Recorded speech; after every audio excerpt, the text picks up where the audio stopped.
Welcome to Aspire 32, Dr. Indranil Roy, and it's a pleasure to Thank have you. you to Thank you, talk to Dr. you Suresh. after so many days. Although we have not met recently, but we all were together during our UGs, and I'm thankful to you that you came to Aspire 32 and agreed to speak on this very important topic, that how to go to Middle East, specifically Dubai and surrounding areas after your post graduation. Thank you. Thank you, Dr. Suresh. Thank you for having me. So obviously, viewers should also know that I also gave the DHA exam with the help of my dear friend Dr. Indranil.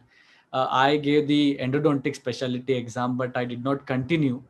Indranil here has a lot of experience because he gave the exam. He is currently working there. But Dr. Indranil, how did you get a thought of going to Dubai? Did you start from Dubai? So Suresh has started from Dubai. I gave the Dubai Health Authority exam. So I'll just give a little bit of overview as to what are the type of exams and what are the type of licenses, so that people who are listening, it will benefit them. So there are three exams that are there in the Middle East. One is the DHA exam, which is Dubai Health Authority. So if you plan to work in Dubai, you have to give the DHA exam. The second is the HAD exam, which is Health Authority of Abu Dhabi. So if you intend to work in Abu Dhabi, then it is Health Authority of Abu Dhabi exam which you need to give. And if you plan to work in any of the other Emirates, then you need to give the MOH exam, which is Ministry of Health. Now, because I have given only the DHA exam, I will stick to DHA, which is pertaining to working in Dubai. For oral surgeons or for oral and maxillofacial surgery, it is actually a prometric exam. So you can go to any of the prometric centers and give an exam which constitutes about 75 single best answer questions. So, in simple words, the multiple choice questions, and you need to get about 50 out of them correct. So once you get 50 correct, you get something called as a DHA eligibility letter if you clear the exam. With that letter, you can start applying for jobs, and you will be taken seriously only by employers once you have this letter. So legally, you can work only with this DHA eligibility letter. Go So ahead. this before, of course, the exam and how to read for that we can always discuss in the later part. But I also want to know you. How did why did get this thought? Because you are an oral surgeon, and I'm sure, based on my experience, most of the foreign countries they make it very difficult for oral surgeons, rather than all the other branches. So I think even the minimum years of experience, for example, for endo, there is a 3 year minimum experience in the for Dubai, and for Abu Dhabi, it Correct. is actually 4 years. If maybe students should, the viewers, I request that you should visit the website and reconfirm what you are saying. It is 3 years currently. Okay, so it is 3 years in Dubai. And why did you think of moving to the Dubai after your post graduation? Most importantly, in Dubai, there are so many nationalities which come together. You get to work with and meet so many nationalities. The second thing is it is very close to home. Because it is so close to home, it's so easy to commute, and that was a very important factor for me. One more important thing is that many countries, because our degree, the oral and maxillofacial surgery degree in India, it is not a dual degree. It is after BDS we do MDS, but in many countries it is a dual degree. Dual degree means that they do BDS or maybe DDS, then they do medicine, and then they finally do oral and maxillofacial surgery. So because of that, in most of the countries, if you want to directly start practicing oral and maxillofacial surgery after doing post graduation in India, it is almost impossible.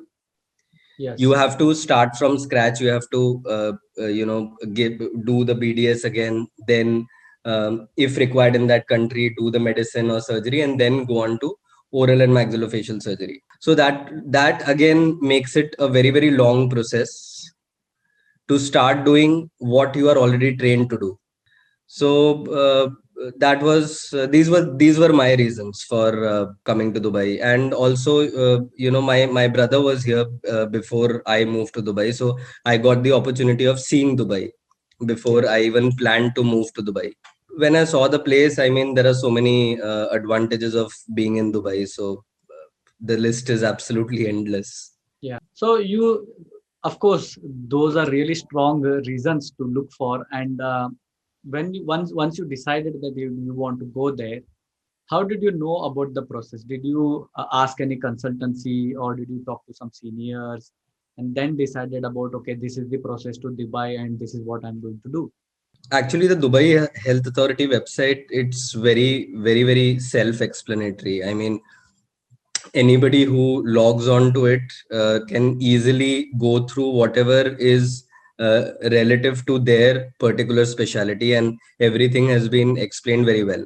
Having said that, like anybody else, I also found out about agencies who could help in the process of uploading documents. That's the part which is most important and most most time consuming. So if you don't do that part right, it takes 6 weeks, and then the papers get rejected, and then you need to restart again. So I had found out about a particular agency called Jerry Verghese. Though in the end I did not end up using them, but they I believe have a good name online, and people can do their research before taking a decision whether or not to use them. But finally I decided to do this on my own, and it was not very difficult.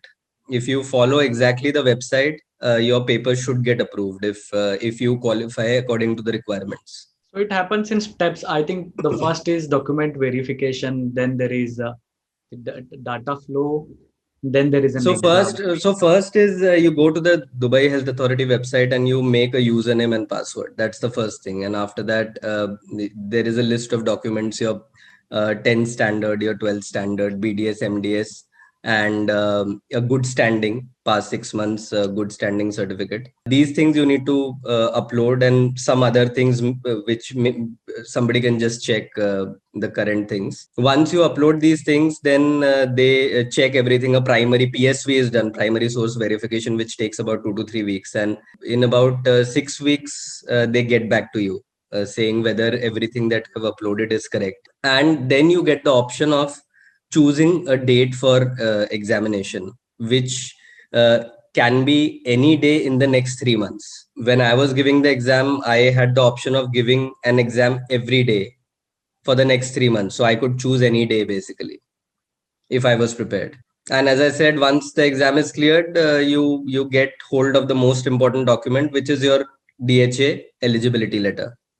Now, what is important here also to mention is that all these three things that I mentioned, DHA, HAD, and MOH, they are interchangeable. That means that if you clear the DHA exam and you get your eligibility letter, after that you need to search for your first job, and once you get your job, the eligibility letter gets converted into a DHA license. This license can be converted into HAD if you get your second job in Dubai, second job in Abu Dhabi, or to MOH license if you get your job in any of the other Emirates without having to give the HAD exam or the MOH. But I'm sure there must be some duration of time that you should work in the Dubai before your It license used gets. to be there. It used to be there earlier that there is a duration of 6 months that you need to work, but I believe that has changed now. So, I mean, right now, I believe you can immediately change, but nobody does that. I mean, you would definitely want to work for a few years with your first company. So what is approximate cost of this application and then appearing for this exam roughly? Roughly between 40 to 60,000 rupees, Indian Hmm. rupees. And I think when I applied, it took maybe 1 or 2 months to finish all the process, not more than that. Correct. And in the oral surgery, the Prometric Center, which actually is available in India, right? So I think oral Right, surgery right. also you can appear here. You don't have to go there. Correct. So do you have any interview for oral surgery? Because endo we had just the exam, but we did not have any interview. Do you have any specific difference in oral surgery with other branches? No, Suresh, there is no difference in the DHA, It's but I same for all believe the in the branches. hard exam there is an interview, and it's only an interview, so it's not a single best answer or it's not a prometric exam Okay, for oral surgery. for oral surgery. Okay. So personally, I would suggest, if I can, to uh, try giving the DHA exam, because that is something that totally is in your hands. Anything which is based on an interview is can be very, it can go either way. So Yeah. I would say DHA is the thing to try first. And how did you prepare for this exam? Which all book did you read? So I went through these American board multiple choice questions, National board papers. national boards, and I also obviously the basic pulse and everything I went through, though the material was quite less from there. So I stuck to the American board questions. There were so many that I had to go through, and most importantly, if you're practicing oral and maxillofacial surgery, and you're doing most of the things in its scope, it should not be a very very difficult exam to clear. Yeah. I also feel the same. Like when I gave the endo exam, it took very less time because what I've realized is that when I gave NBDE and I gave the DHA, I have realized that it may be 10 to 20% of what your difficulty level what you have in the NBDE USA. So this was someone who is in clinical practice. The questions are mostly case based and picture. You might have Right. some picture based, which are very similar to US exams. Correct. Apart Exactly. from this, the exam, once you clear the exam, how was your experience? Because I did try applying and then did not continue. And I was not sure when there are online offers. It is very difficult to know whether there are many consultancies, whether they are genuine or no. How did you approach after you were because there are many people who want to get the job before giving the exam, and you said it is better to give exam and then people will take you seriously. What is your No, it is. suggestion It to is. people? Sorry, Suresh. Yeah, it is impossible to apply for a job. It is impossible to apply for a job without clearing the exam. Okay. No, So suppose if somebody is there, some friend, I have seen many of my friends tell me that some of their friends is in Dubai and they are telling them, okay, you clear the exam, you come, we already have a job for you. Does it work like that? if it's your friend, and he knows your work, of course, I mean, that may work. You know somebody personally and they will have a job. I mean, if they know your work, they would want you to work in their clinic. But obviously, what that friend means is that you need to clear the exam, be qualified legally to work in Dubai. And then you can, of course, go and work in their clinic. And that eligibility letter, they will be able to convert it into a license for you so that you can work legally in their clinic. Yeah. And when I gave the exam, the validity of the result was 1 year, and then Correct. next you can again renew the validity of the exam if you don't get the job.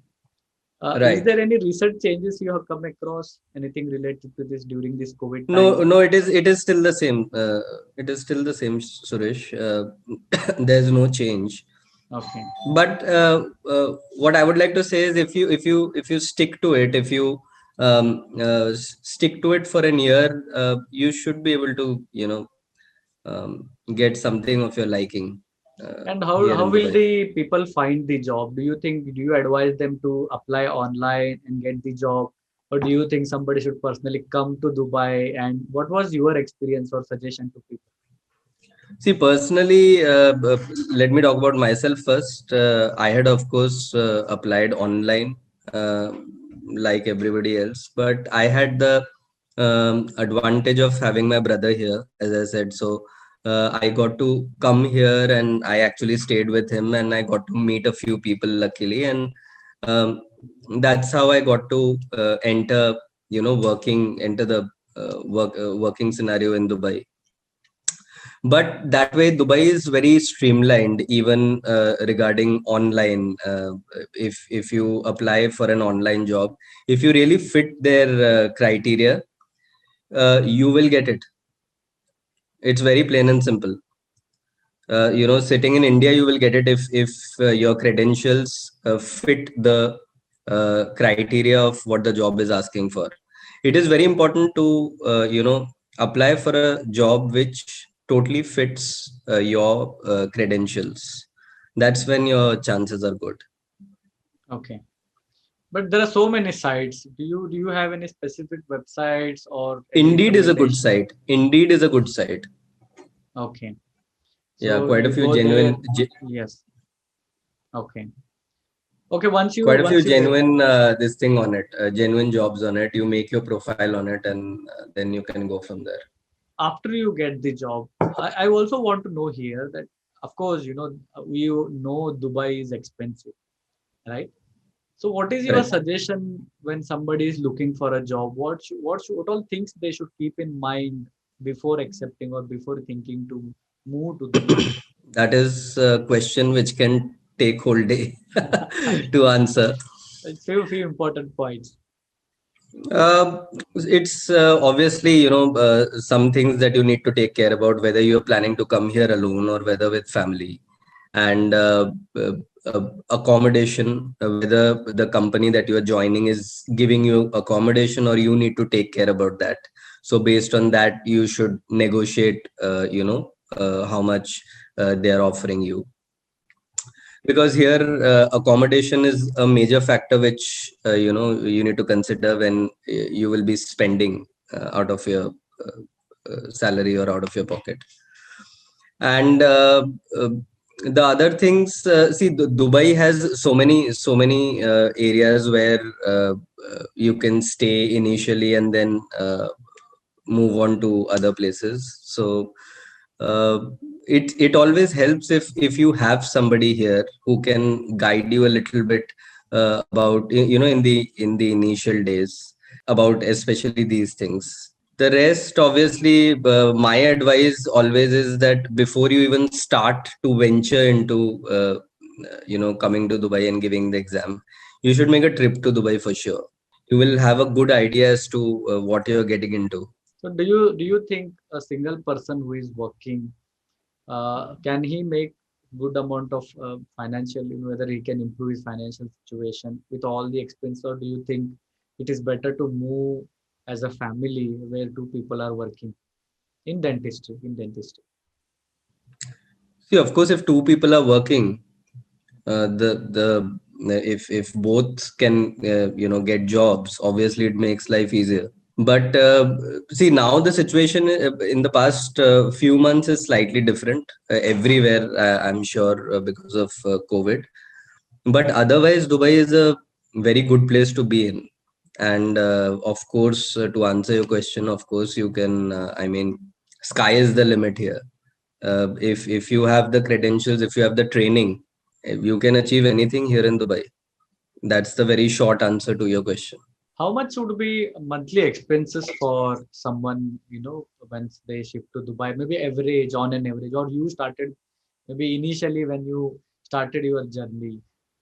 That is very, Suresh, that is very difficult to answer. But my estimate, obviously, it's going to also depend on the amount that you spend, and the things that you plan to do. But it can range from anywhere from there are people who can spend 2 to 3 thousand dirhams a month and totally live uh, a lifestyle that they were living before in India.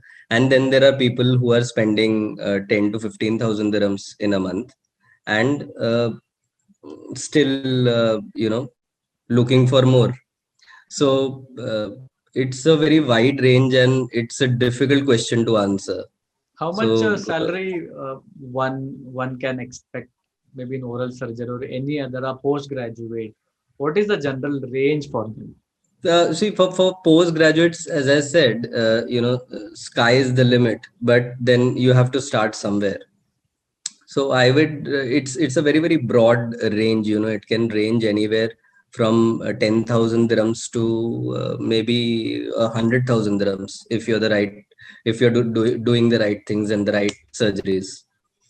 So the Okay. range is that, sky is the limit, but you have to start somewhere. Dubai experience is very important here. Hmm.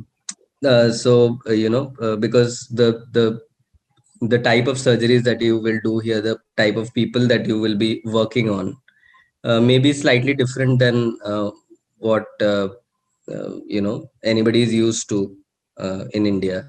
It takes a little bit of time to get into that mold and get into that groove. What do you think is the main difference? Because since you mentioned it, what do you see the major difference between your practice in India and your practice in Dubai? In India, I was doing a lot of maxillofacial trauma, because luckily I was working in the government hospital in India. So maxillofacial trauma, orthognathic surgery, things like that. Here, the trauma goes to the government hospital. So every other maxillofacial surgeon out of the government hospital has to stick with specific major oral surgical procedures and minor oral surgical procedures. So that's what is different. And India also, because of the population, almost everybody gets to do major surgery. Here, very few major surgeries come into the private setup. That's This the private, difference. when you are saying, is it the private clinic, dental clinic, or as a oral surgeon, you are associated more with the private hospitals? It depends. If you're working in a clinic, then it will be relatively minor oral surgical procedures, or whatever you can accomplish under local anesthesia or maximum under sedation. But if you're working in a day surgery setup, day surgery where the hospital closes in the night, usually this facility is very common in Dubai, because Dubai sees a lot of medical tourism. So people come in, get their surgeries done. By evening, they're out of the hospital. So these setups will see surgeries where actually the patient can leave the same day. And then there are major hospitals where you can do even more bigger surgeries, where the patient needs to stay with you for 2 or 3 days. So based on where exactly you are working as a maxillofacial surgeon, is your your scope of practice increases. I'm sure you I have seen you excelling in implants. How is the process for getting a license? Is it okay? Is it like you are a oral surgeon, so by default you get a license to do the implants, or you again have to give some exam? What is the procedure like? Yeah, I'm very happy, Suresh, you asked me this question. Actually, for general dentists and specialists, it's different. For general dentists, I will not touch on that topic too much. I would stick to my specialty, which is specialists applying for an implantology. It's called an implantology privilege. So they give you a privilege added to your license that you can place and restore implants. So if you're an oral surgeon or a periodontist or prosthodontist, and have experience in implants, and most importantly, it was part of your curriculum, then you need to show 30 cases in the past 2 years, which you have placed and rehabilitated. And you should also have about 180 hours of education, I think, in the past 3 or 4 years. So after this, at my time when I had given this exam, it was an interview where they ask you questions relating to dental implantology. But now that has changed again to a single best answer prometric exam. So once you clear that, you can get the privilege and you can place and restore implants. Yeah, it's I slightly always more difficult for general dentists. So anybody can apply it, but if they like, it is not specific to any branch. But if somebody has all these credentials, something to show, then they can apply for this implant privilege. Yeah, if you're not an oral surgeon or a periodontist or a prosthodontist, then you will have to, fulfill the criteria of what a general dentist will have to fulfill for Okay. getting an implantologist So they have a privilege. different criteria than what you They mentioned. have a different criteria, more number of hours of training, more cases, Okay. which you need to fulfill. Yes, it anyway cannot be an immediate thing. You have to start doing your first job and then get into applying for the privilege and start doing all those things and give the exam. Okay. So once you get into this practice, oral surgery or anything, what else you can do in Dubai to learn more? See, one option is you can think about doing a PhD. Maybe there are so many universities here which you can apply into, and you can try doing a PhD. Obviously, it's a long haul, any PhD, but that is one of the options.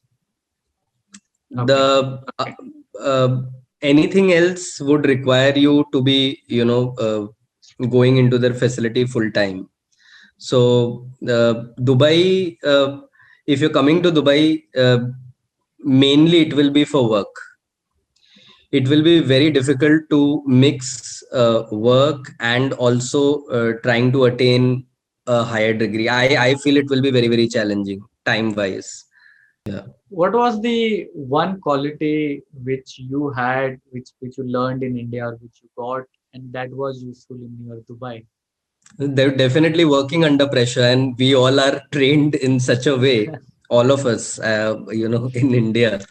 It really holds you in good stead here when you're trying to do so many things at once, and just one of them is doing the surgery. Definitely, and there are different pressures here which you have to, get used to. And yes, working in India and studying in India has totally trained me for everything and anything. Okay. What is your normal day like in Dubai? Now maybe you're beginning or now.